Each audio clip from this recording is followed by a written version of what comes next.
in the rural area, they don't like that Junis come to open because they took away the customer and stuff, and that actually is something that they talk about quite a bit in the first section. Man, I wish they do more of that. That is an interesting topic, to be honest, now that she brought it up. There's always an argument to be made about this kind of stuff. Just because it brings more job doesn't mean that it's not destructive. Okay, we're gonna be watching The Hidden Tragedy of Persona 4 Inaba, Japanese context deep dive by Lady Virgilia. Did you know Persona 4 Inaba is inspired by real life city of Fuefuki? I actually don't. Did you know that Fuefuki is a result of a large merger and is a reflection of the Great Heisei consolidation? A deep dive look into Persona 4 real life, socio-cultural context, including Genkai Shuraku, the conflict between Shotengai and AEON market, Junes in the game, and overall modernization of Japan. I'm sure the research of this is gonna be amazing. Lady Virgilia is someone that I always think did the best research, in my opinion, in every Persona content creators. Yeah, let's take a look. Let's see if there's something interesting here. So recently, I was looking up some things on Fuefuki, the real-life Japanese city Persona 4's Inaba is inspired by, and something just hit me. The reality of Inaba's shopping district and future is even more tragic than it appears at first glance. I mean, it's not like Persona 4 shied away. Give me a second. It's a little bit too quiet, so I need to crank it up a little bit. Away from the Junes reality and the conflict that comes out of that anyway. But even then, the real-life context of early 2000s Japan I think I'm gonna do takes it to a whole new 25 level. speed. And this is due to the pressing topic at the time referred to as Genkai Shuraku. But before I really dive into what that is, I'd like to set the stage a bit more and draw your attention to the party members' personas, as well as the deities we fight in the final months of the game. These figures really drive home the idea that Persona 4 is deeply entrenched in traditional Japanese beliefs, culture, and customs, especially— Yeah, for sure. Like, we did a video about Mari. She's like, but she's more. There's a lot of a boss in Persona 4 that is actually I don't know how the word for it, but I want to just. Okay, I guess I'm gonna say it the long way, but like the less popular deities, except Izanagi and Izanami, like those were really popular. But when I was doing my research, a lot of them are really, really small, like you know, really hard to find information for. It's only like in Japanese text. Mari is actually one of them, and the clue is actually from like this Magatama bead at the back. She's actually one of the god that is, might not be god. Well, let's just call it deities, which could be god. I don't remember exactly. Yeah, she was born when Susanoo was having a contest with Amaterasu, and what happened is that Susanoo took the Magatama bracelet from Amaterasu, and then he shielded it, and then he spit out I think 5 male deities. I could get a number wrong, and the last one is Mary. Mary, the deity that's present Mary. Especially as they pertain to the indigenous Shinto creation myths in particular. Shinto is considered a nature religion and one of the major— Not to be confused with state Shinto. Okay. Conflicts in Inaba involves the inevitable modernization of the rural town, which forces a confrontation between the old Japanese way of life and the new concepts of an increasingly globalized era, as symbolized by something like Junes. And an interview with director Hashino emphasizes this when it confirmed Atlus's intent on creating a rural and traditionally Japanese setting to contrast the urban setting of Persona 3. Okay, hold on. I'll read it for you. This move to the feel of Japan also factored into the decision to use a Japanese theme for the main cast personae. For example, Yukiko persona is based off Amaterasu, the sun goddess. Initially, this theme originated because the team was more familiar with Japanese lore, but as they continue work, they predicted that it would complement the setting of the Inaba away from an entirely urban lifestyle and modernization as well. I really like Inaba a lot, to be honest. It's quite it gives like a whole fresh new. I don't know how to explain, but let's say if it was like Persona 3 and then the next one is also like a cityscape, it just seemed, while there'll be enough different element, overall I just feel the same. But just because it's like a more like, you know, rural. Wait, am I supposed to say rural? Am I supposed to say rural or urban for this? Rural, right? Yes, a more rural area. It just, everything just feels fresh despite the mechanic and stuff be, you know, same. So when it comes to Inaba, its real-life town of Fuefuki has an interesting history of how it came to be, and this is a thing I just recently learned. Fuefuki is a merger between 6 localities back in 2004. Let me read that. The modern city of Fuefuki was established on October 12, 2004 from the merger of the town of Ishinomiya, Isawa, Misaka, and Yasushiro. The village of Sakaigawa, also from Higashiyasushiro district, and the town of Kasugai from Higashiya. Okay, one more time. Higashiyamanashi district. The name referred to the Fuefuki River that flowed through the city. 5 towns and a single village, which in and of itself is a reflection of this thing called the Great Heisei Consolidation, a massive number of town mergers that occurred from 1999 to about 2006.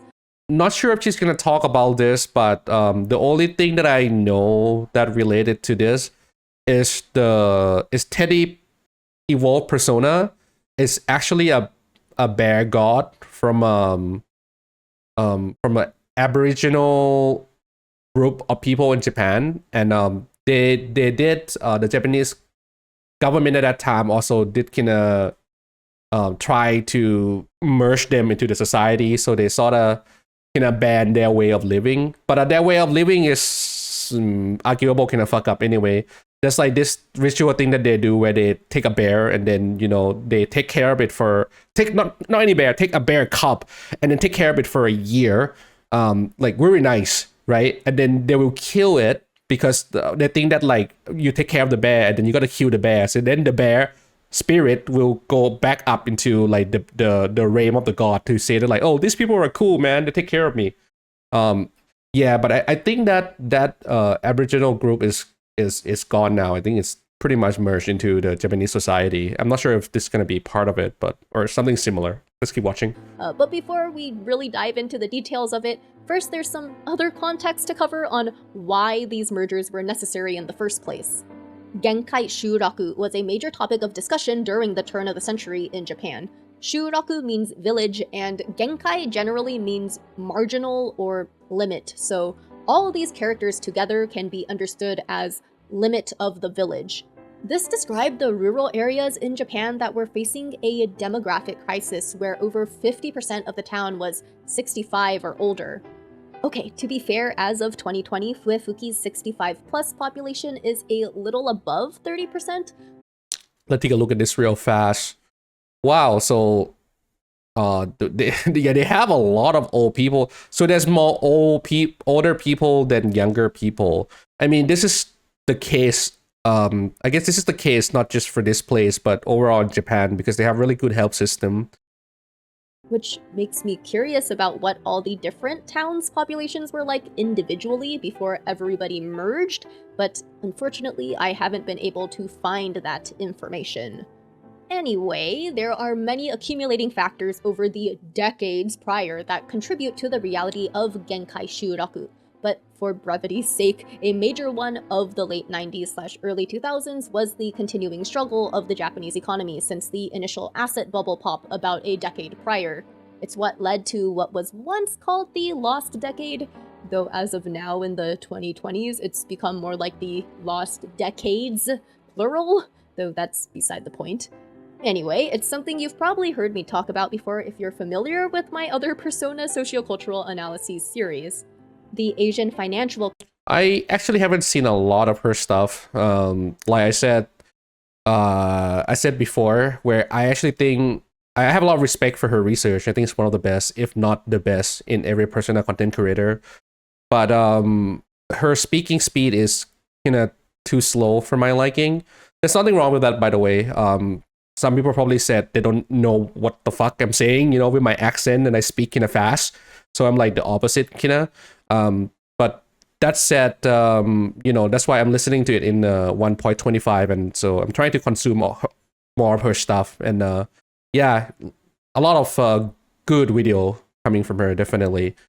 Crisis of 1997 only exacerbated the financial woes of Japan at the time, which all greatly contributed to the eventual need for the But Great Heisei they're quite mergers, deep, though. with They're quite Heisei deep. referring to the emperor of the time. In case you don't know, Japan still self-distinguishes their eras of history by the current seated emperor. Yeah, don't want to cut her off there, but what I mean by they're quite deep is that if you're someone who kind of more casual Persona player or fan, it might be kind of hard to sit through it. But if you're really into like the lore and how things are connected, definitely this like the the best, one of the best channel for sure. So during this massive consolidation of rural localities, the number of towns in Japan decreased by a whopping 50%, 1,990 to just 846, while the number of cities increased from 671 to 777 because of all the merging. This fact just further highlights the reality of Japan moving from a more rural to an urbanized society. A major factor of Persona 4's backdrop, right? I don't think they're doing too much of that apart from Junes, but definitely it is a plot in the first section, right? Like people that in the rural area, they don't like that Junes come to open because they took away the customer and stuff, and that actually is something that they talk about quite a bit in the first section. Man, I wish they do more of that. That is an interesting topic, to be honest, now that she brought it up. I think this graph in particular captures how quickly things changed. Just look at the number of rural villages and towns that got gobbled up like this within the span of just 5 years. Like, maybe this isn't the loveliest example perspective, but a comparison to think about is that the same amount of time has passed between this video's release and when the first major pandemic lockdowns began. Kinda crazy to think about, huh?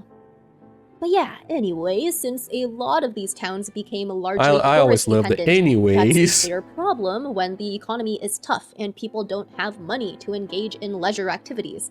Many of the younger generation had also left to find work in the bigger city hubs, meaning these towns faced huge taxation troubles, which greatly necessitated the Heisei mergers of these towns for fiscal reasons. What's also crazy to think about is that this game released just months before the 2008 recession too. And technically it didn't really impact employment rates in Japan, which were already struggling though for a long time. So it's just like foresee the future. However, it's not hard to see that people were going to be spending way less on non-essentials, meaning less tourism again, which is what so many of the local businesses that party members How many image of a train can she find? She's been using every train image clip she uses a different one. That's dedication in editing, man. If I were her, I'll just keep using the same one. like Yukiko, Kanji, and Rizei's grandma rely on in Persona 4. Weird transition, but something particularly interesting about these mergers to me is that just because the resulting cities qualify as such based on their newfound size, it doesn't necessarily mean they are one in a landscape or setting. At least not in the way we tend to automatically picture a more industrialized urban environment when we hear the word city. But this is how we get the unique charm of Inaba having this beautiful natural backdrop while still having amenities like the huge Junes shopping mall moving into town. I believe this image is actually the true version of the Midnight Channel, which is like a lake. Interesting B-roll here. Speaking of Junes, that leads me to the topic of the Shotengai, a type of business district that used to be the norm in Japan until the 1990s brought along the deregulation of building spaces. These Shotengai can range in how they look, but overall they're a strip of local shops with the majority of retailers specializing in a single product: fruits, vegetables, meat. So pretty much just kind of like the structure of Persona 4 shopping district kind of. I think I do see this kind of structure a lot in other, oh, I want to say other anime, although this is technically a game, but yeah. Books, clothing, as well as places like the drugstore, like sounds pretty familiar, right? They also tend to be close to car traffic, so Inaba might not fit so well in that regard. In a sense though, it's sort of kind of like a mall, right? Just maybe not the same size and not maybe the exactly like the same management, but it's just a collection of shop where people go to, right? So kind of like maybe a bigger version than just a regular market per se. Perhaps. Though I personally get the impression that it's mostly only delivery vehicles like Namatomi's truck that are allowed through the shopping district's road. But I don't know, what do you guys think? Let me know in the comments. Anyway, another thing about Shotengai is that many were historically developed on roads leading to large shrines or temples. So I love that, overall, actually. It just feels like the smaller community business feel is captured so well in Persona 4. And that brings me to Junet. Yeah, I one thing I really love about Japan in general is that like how, despite how, you know, new things is being improved and inserted into the cultural or the culture, they keep a lot of the older cultural stuff really maintained. Like that try thing that we just saw. Let me go back a little bit. Like this district thing. If this were to happen in my country, which is Thailand, by the way, you better trust me that like the everything gonna look like garbage everywhere. Like the road gonna be nasty. The temple itself is gonna getting more fuck looking and kind of shitty maintained. But yeah, Japan is really damn good at maintaining their old stuff, despite having newer stuff just being developed and moved in. At least from the image I saw. I mean, I don't know every single thing, obviously. Or temples. So overall, it just feels like the smaller community business feel is captured so well in Persona 4. And that brings me to Junes. That's the different thing. Junes is modeled after a real-life Aeon Market / mall in Fuefuki, and Aeon Market. I really like that. That is a Aeon Market. There's also like the Aeon cards. Although the Aeon cards, I don't know if it's a reference for this per se. Probably not though. Still interesting though. But the Aeon card is a card that it's a social link that gives to a celestial being or like a sort of being that is not human, but they are trying to buy themselves using the same path as a human. For example, Aegis and Mary, right? Aegis is a android robot machine. Mary is obviously a deity. She technically is Izanami. That's the reason why when people said that, oh, how come Marugi doesn't have an Aeon cards in Persona 5? That's the reason. The Aeon card is specifically for a being that's not a human, but they're trying to find themselves or move forward using the human path. Very interesting, to be honest. It gained huge expansion and popularity in the late 90s and early 2000s and has now even expanded all throughout Asia.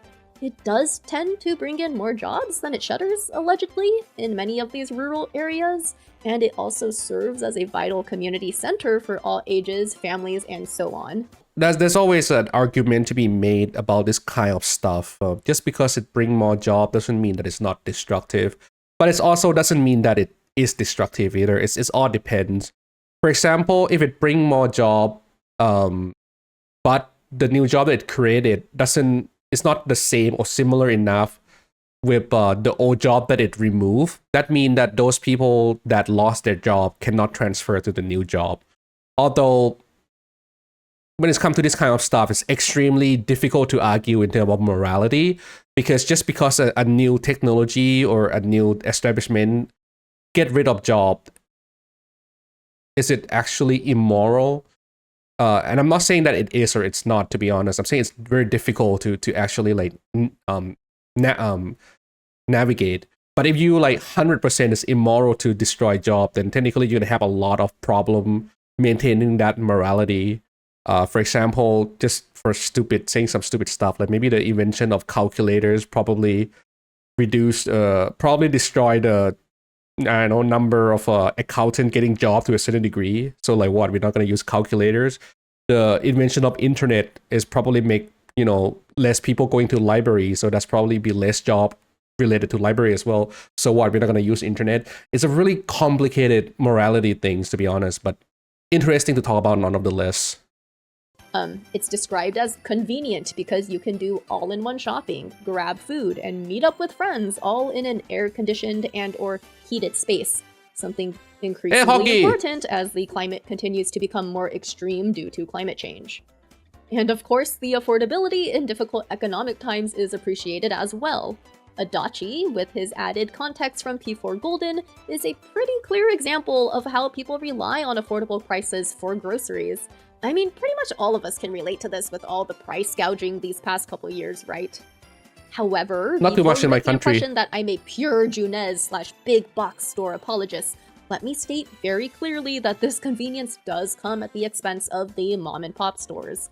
It's definitely worrisome how quickly these companies monopolize the entire marketplace, and now even in the internet space by all the tech giants all these years later. Being forced out of business is a devastating. Yeah, pretty much what we just discarded is, I sort of cut her off before she get to, but pretty much, yeah, that's the point, right? So what, are you not going to use this other new technology? Are you never going to make any new thing and just make sure that everybody get to keep doing their job? It's such a difficult morality to tackle. There's probably is a more solid answer if you look really deep into it and study. But yeah. Devastating reality for many families in Inaba, something particularly explored in Naoki Konishi's social link, right? The benefit of the Shotengai is that the business owners here also own the actual land they sell from, meaning they don't have to worry about leasing a space from a landlord or development firm, giving these local shopping districts more freedom to relate to and serve the social needs of the community in their own distinct ways instead of focusing on solely economic utility. So in other words, the closure of these Shotengai family-owned businesses that have been around for decades, if not centuries, in their respective towns led to a slow erosion of what made these rural municipalities unique. Again, I'm sure many of you from around the world are thinking that this outcome isn't unique to Japan, and that's true. So something I don't always clarify in my videos is my view that though certain phenomena or outcomes look similar on the surface around the world, the circumstances for these things are nuanced and unique in their own ways to each respective country. That's something that people don't understand. Just because something reached the same conclusion doesn't mean that it's not worth talking about. The middle can be really different, and you know, as she said, right, like the road that led to that conclusion are always worth exploring. At least to me, it's interesting to listen to. But to return to the topic of losing character, it feels like an especially hot button topic right now, right? Globalization just speeding up over the past couple decades is definitely a major factor, and it just feels like ever since the start of this decade, I can't help but notice all these videos, articles, and commentary on how everything looks the same now, especially from... Oh, we're like, yeah, here, this is if I just let the video play, she might explain it anyway, but nope, it's my video. I gotta add my 2 cents and make video double the length, okay? You here to listen to me talk about some bullshit. But anyway, to explain this part, the trend right now is a lot of logo and stuff. They went from a kind of like unique to super simple font. Like everybody just go like super simple. As you can see here from the left side to the right side, everyone just goes super simple now. I guess they really love that Steve Jobs, you know, sometimes less can be more. Or a lot of time it can be. All the corporate monopolistic giants. But interestingly enough, it's also kind of cool to see this renewed/resurgent demand from small creators and, you know, independent indie creators again. Anyway, sorry, I know I'm tangenting again, so to get back to the great Heisei consolidation from the 2000s, the fact that these small towns had to give up a part of their individual identity and join up with others to survive in this modern age, just definitely has an aspect of tragedy for the real-life Inaba, given how Fuefuki went through exactly that. Like, yeah, in my view, it adds to that conflict between the old Japanese way of life and having to adapt to the times. Persona 4 ends with the cast defeating Izanami, who can be viewed as the mother and stand-in for the old world of Japan. Sure, the game ends on a high note for the Somewhat. I mean, Izanami and Izanagi are who created Japan. Some people did mention that, not some people, one guy I remember mentioned to me that, like, isn't Izanagi and Izanami is like the god of everything? That's not true, by the way. They're just, if anything, just the creator of Japan. There's actually a god before them that created them. I don't remember which generation they are. Might have been third or the fourth, to be honest. There's a primordial, like even more primordial god that just create themselves from nothing. And that's not just in the Japanese mythology either. In Greek, the first two things that are being created, I think the first thing might have been a deity called Chaos, and then after that is create Gaia, and then after that Nyx, and like those create other stuff. So in Japan it's the same. There's at the start there's nothing, and then there's a deity that somehow created himself. So yeah, Izanagi and Izanami is actually not a god of everything.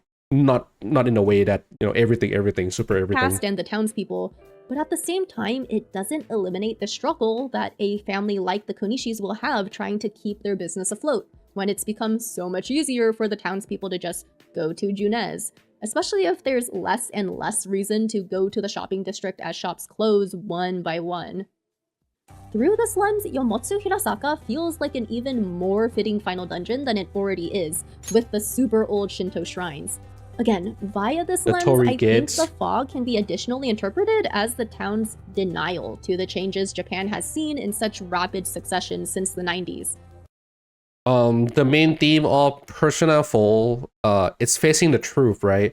That's what people know, but this is not that hard to understand, but not that many people actually understand the meaning of the fog. The meaning of the fog is that, like, people prefer to stay in fog because this is the argument from, like, the bosses, like Ameno Sakiri, the eye thing, and the Izanami, where, like, you stay in the fog, you can only see around you, right? So in a sense, that's just comforting, right? Because you see exactly what you want to see, which is around you, and then you refuse to actually see everything as it is.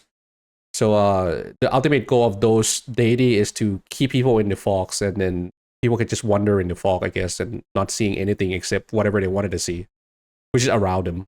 If the party isn't able to stop the fog, it would have kept the town of Inaba in a stasis world, cut off from the rest of society. Oh, nice. That's a wonderful way to put it. That's a connection. That's a connection that I actually see already, but not the city itself. So that is cool. That's why listening to this kind of video is always interesting. People always just say, like, oh, you're thinking too much or whatever. It doesn't really matter. And it also doesn't matter if the creators intended the connection or not. I used to be those people who really care if the director said it or not, because if they don't say it, then what? It's not real, right? But now I just, like, it doesn't matters. It's always good to learn more or get more of the media you love.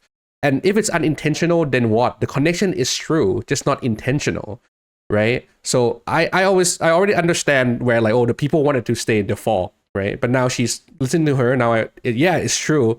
That could also be, it could also translate to the city, the city of Inaba, or the village, or whatever. It's a city, right? It's a city, I think.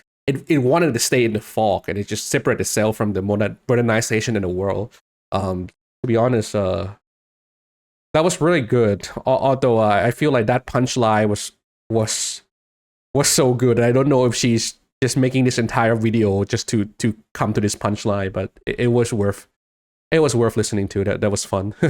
I like it. For their rural way of life entirely, they are much like all other young people of their time, adopting/adapting to modern sensibilities like their cell phones and the fact that their hangouts and literal hideout is all at Junes. It's just about embracing the complexities and contradictions of modern life, I guess. Like a rural setting, but with urban industrialized amenities balanced together, right? So yeah, the fog does lift, and with it, Izanami and the ancient idea of leaving the town's fate to some kind of ancient concept of God or the gods in general. So even though the real-life localities making up Flippy Unfortunately, this world is full of things meant to deceive people. Okay. gods in general. So even though the real-life localities making up Fuefuki likely died in some aspects, it doesn't mean they all just ceased to exist entirely. Everything just evolved. Similarly, I think the entire decline of the shopping district in Persona 4 looks inevitable, and it's true that the businesses negotiated a deal with Junes in the epilogue. Yet, I don't think this means they have to completely give up or give in. They can continue to put their passion, their heart, into the local goods they sell, and who knows, maybe they'll have enough publicity or sales there to continue their main location at the I don't remember this part too much, but I think them negotiating some sort of deal with Junis is a good way of showing adaptabilities. Because, yeah, as we were talking about, it's really hard to talk about morality. You know, like, should you bring in new technology that destroy older job or older culture? Because, yeah, it's hard to balance, like, oh, this new thing that bring in many good thing, but now it's gonna fuck up some of the old thing, some old good thing. That said, I think the moral of the story here that stand above everything is that, like, as a human being, sometimes the path ahead is rough, right? But in order to stay alive, we have to face it and learn to be adaptable, right? Like, oh, that this new technology coming in, and then they're not gonna need me to for the job anymore. You need to adapt to, like, either learn to master that technology, so it'd be like, oh, now you need me to maintain that technology, or you need to look for other job that you need to look for other job that still require you. The answer is that is inevitable to a certain degree. It just depends on time. But in order to stay alive, we need to face what's coming and be adaptable. Shotengai more That's a great easily. message. Ultimately, though, one of the biggest takeaways is that time Said by her, by the way. I don't want to make it sound like I fucking think of it, but, like, you know, I interpreted the way that I said after I hear what her said. in life What she moves said. on. Yosuke follows up with, "No one wants to be the guy who keeps talking about back in my day." So yeah, the people of these current mergers and or former rural towns can still teach the children and future generations left the joys of nature and the history of their town while still doing what they need to survive and get by for the time being. And if you're curious about other things having to do with Inaba's rapid modernization and or small local vibe, you can check out my videos on Persona 4's obsession with meat or the local idol section of my Rize analysis. Also, please like, share, and or subscribe. And finally, I'd like to thank all my patrons and channel members, especially my special Yeah, let's the thanks play out, to be honest. I mean, we're watching her video, so Fusion supporters: Big Clingy, Sam Bezjak, Francesco Santoyo Rego, Yeah, and so, Meownalin, Malcolm Lowry, go Peter Shepard, pay her on Andy, her Patreon, to be Undercloak honest, if 421, you like this Jimmy kind of good Tapiz, video. Frank Sasaki, and Phoenix Black. Yeah, that was a pretty good video. I've been really enjoying the new format where it just switched between the talking head and the footage of the game. I think before she was really heavily on the... Again, I don't really watch her too much, so I might be bullshitting, but at least from the amount I watch, it's just all footage. I really like the way that she do it now. It's it feel more down to earth, and she just feel like more reachable as a person, and I think it's probably help it's probably help the development the creation process to the degree, because usually if you're just gonna do the edit only, right, then you gotta file footage for every single thing. But now once in a while you can just have a talking head playing for 20 seconds or something like that. Yeah, great stuff, to be honest, and I hope her channels continue to do well. I hope this kind of format really work out for her. Yeah, but yeah, if you enjoy hanging out with me, you know, I just watch some Persona stuff and give my commentary, and apart from that, I also, you know, talk about other JRPG and other JRPG adjacent stuff on this channel. So if you like that, don't forget to hit that subscribe button for more.